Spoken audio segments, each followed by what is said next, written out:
Singer Priyanshu पाल माता अहिल्याबाई के जन्मदिन के शुभ अवसर पर एक सुंदर गीत प्रस्तुत कर रहा हूँ। लोक माता अहिल्याबाई अमर रहे, अमर रहे। लोक माता अहिल्याबाई अमर रहे, अमर रहे। भारत का भाग्य बदला अवतार अहिल्या माता, इस धरती पे उनसे बढ़कर नहीं है कोई दाता। भारत का भाग्य बदला अवतार अहिल्या माता, इस धरती पे उनसे बढ़कर नहीं है कोई दाता। सूरज चांद जब तक है नाम रहेगा, सूरज चांद जब तक है नाम रहेगा। बच्चा बच्चा भारत को प्रणाम करेगा, बच्चा बच्चा भारत को प्रणाम करेगा। लोक माता अहिल्याबाई अमर रहे, अमर रहे। लोक माता अहिल्याबाई अमर रहे, अमर रहे।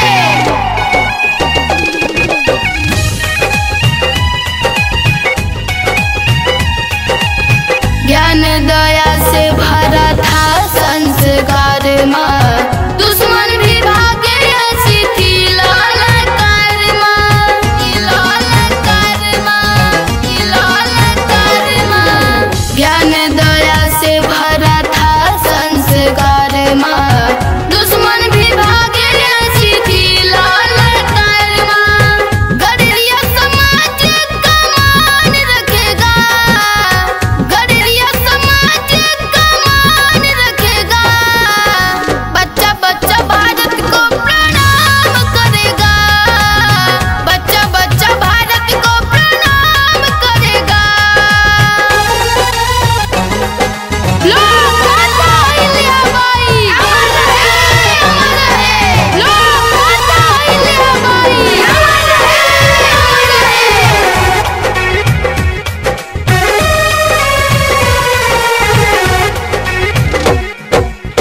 सोने के अक्षर से लिखा नाम इतिहास में, पूजते हैं लोग माता जी को कायनात में, जी को कायनात में। सोने के अक्षर से